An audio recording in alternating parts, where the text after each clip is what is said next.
Hello students, मेरा नाम है दीपक और स्वागत है आपका अपना चैनल एजुटेस्टिक दीपक पर।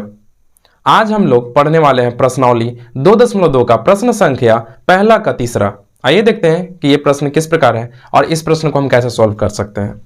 प्रश्न में है 6x² - 3 - 7x। आपने अगर ऑब्जर्व किया होगा तो एक चीज आपको दिख रहा है कि x वाला जो पार्ट है वो अंतिम में और अचर पार्ट जो है वो बीच में है। आपको कंफ्यूज करने के लिए ऐसा क्वेश्चन दिया जा सकता है, बट आपको कंफ्यूज नहीं होना है, क्योंकि आपको अच्छे से मालूम होना चाहिए कि किसी भी द्विघात बहुपद का व्यापक रूप जो होता है वो क्या होता है, तो व्यापक रूप वो होता है x² + bx + c। इसका मतलब है कि x² वाला पार्ट सबसे पहले, x वाला पार्ट बीच में और अचर पार्ट जो कि c होता है वो अंतिम में होता है। ठीक है, तो इस प्रकार हमें सबसे पहले इस प्रश्न को, इस बहुपद को इस रूप में लिखना होगा और उसके बाद फिर हमें शून्य ज्ञात करनी है। ठीक है, तो उम्मीद करते हैं कि आपको यहां पर समझ में आ गया होगा। तो इसको हम लिख सकते हैं 6x² - 7x - 3 = 0, क्योंकि हमें शून्य ज्ञात करनी है तो हमें शून्य के बराबर रखना होगा इसको। ठीक है, तो यहां पे अगर हम देखें तो फिर से सेम काम, पहला पद से तीसरा पद में गुना करना है, मतलब 6x² से हमें इंटू करना है 3 में, और इनको अगर हम इंटू कर रहे हैं तो 6x² × 3 यानी कि 18x² होने वाला है। 18 का अगर हम गुणनखंड करें तो वो कितना होगा, तो ये हो जाएगा 2 से 2 9 18 और 3 से 3 तिहाई 9, यानी कि 18 को लिख सकते हैं 2 गुना 3 गुना 3। इसको अगर दो संख्याओं में तोड़ें तो हम लिख सकते हैं 3 दूना 6 गुने 3। क्या इनको मिलने पर यहां पे कुछ भी होने वाला है? नहीं, कोई ऐसा चीज, एक चीज हो सकता है, हम लिख सकते हैं 2 गुना 3 तिहाई 9। अगर हम यहां पे 2 गुना 9 करते हैं तो 2 9 18 भी आ रहा है और 9 से 2 को अगर घटा रहे हैं 7 भी आ रहा है, लेकिन हमें चाहिए बीच वाला जो द्वितीय पद है वो हमें चाहिए। और यहां पे अगर -9 से 2 को अगर हम घटाएं तो मेरा -7 आएगा। तो हम इस चीज को अपना सकते हैं।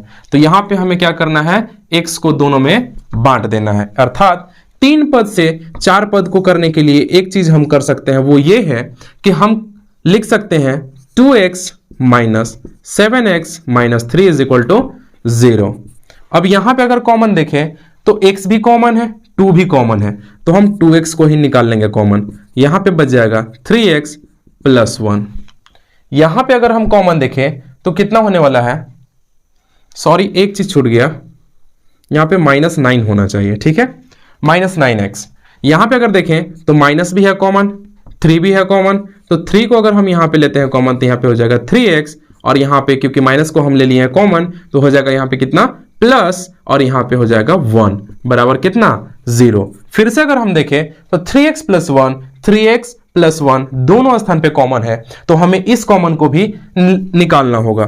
तो 3x + 1 अगर यहां से गायब हुआ तो बच जाएगा यहां पे कितना, 2x। यहां से भी अगर गायब हुआ तो यहां पे हो जाएगा -3 बराबर कितना, 0। अब हमें क्या करना है, तो नेक्स्ट वर्क जो है वो 0 को बांटने वाला है, तो 0 को सर बांट देंगे। 2x - 3 बराबर कितना, 0। यहां पे लिख सकते हैं 3x = +1, इधर आएगा तो -1। x का मान अगर हमें चाहिए तो x के साथ जो 3 है वो क्या में है, n2 में, इधर आएगा तो क्या में हो जाएगा, डिवीजन में, मतलब -1/3। यहां पे अगर देखें तो सेम चीज है, 2x = -3 है, उधर जाएगा तो क्या हो जाएगा, +3, और x3 2 जो है वो x के साथ n2 में, इधर आएगा तो डिवीजन में होगा, अर्थात 6x² - 7x - 3 का जो शून्य का आया वो कितना आया, -1/3 और 3/2। अब हमें इनकी सत्यता की जांच करनी है। आइए देखते हैं कि कैसे हम इनकी सत्यता की जांच कर सकते हैं। तो इनको हटाते हैं,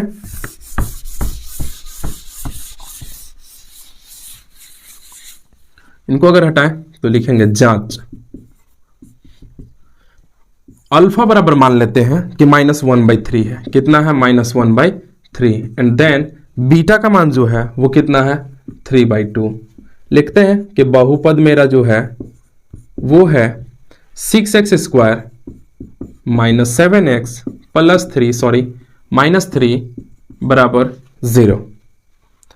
यहां पे अगर इनके गुणांक को लिखे तो होने वाला है a बराबर 6, b बराबर -7, c बराबर -3।